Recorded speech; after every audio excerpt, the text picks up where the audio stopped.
देखु जहाँ मोर दिज वक्ता जहाँ कहले जे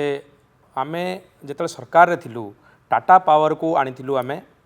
लोकंकर सुविधा सुजोग जोगे देवाई लोकं को आहुरी सुविधार केमती बिजुली मिल पार से विषय नहीं कि टाटा पावर को अणा जाइथिला किंतु जहाँ चुक्ति होता टाटा पावर सांगरे वर्तमान जो सरकार अच्छी से चुक्ति अनुसार काम होना वर्तमान ओईआरसी एवं टाटा पावर मध्य एक मधुचंद्रिका चली संप्रति राज्य सरकार मध्य ताकू सपोर्ट करुचंती एवं जद्वारा कि लोक मानक उपरे साधारण जनता उपरे एक बोझ हो लगिला आपण मैंने देखु दीर्घ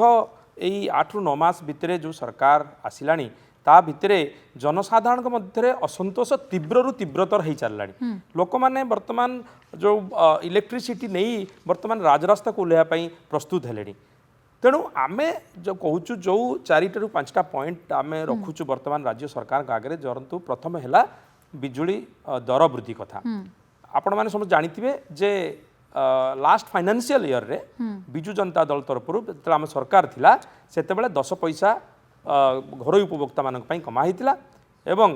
10 टंका बीपीएल फैमिली मानकर जोटा मिनिमम वेजेस जोटा थिला तांकर जोटा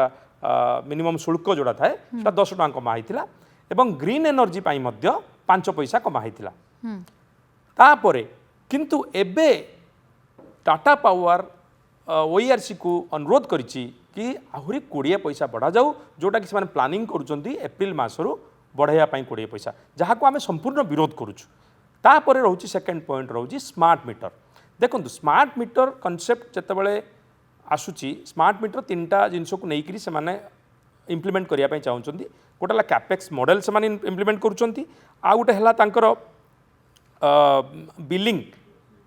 फेयर बिलिंग करेंगे एवं रियल टाइम एनर्जी जो डेटा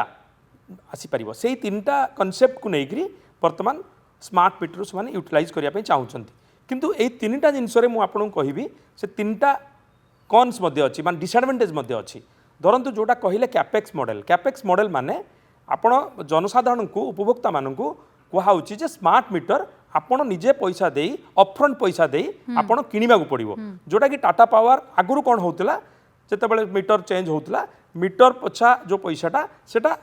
माने इलेक्ट्रिसिटी बिल रु कटा होता जोटा कि गोटे over the period of time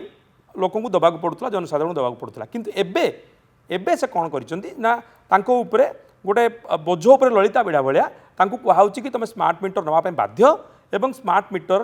जो पैसाटा जो शुल्कटा भी आपन को गोटे थर देवाक पड़ो जोटा कि 10,000 सार कहते कि समय पूर्व 10,000 उपर पड़ुची जोटा कि रोचे सेकेंड कथा है आपणकर जो फेयर बिलिंग कथा पड़ी फेयर बिलिंग जो कनसेप्टा अच्छी सेटा वर्तमान से करुँच टाइम ऑफ यूज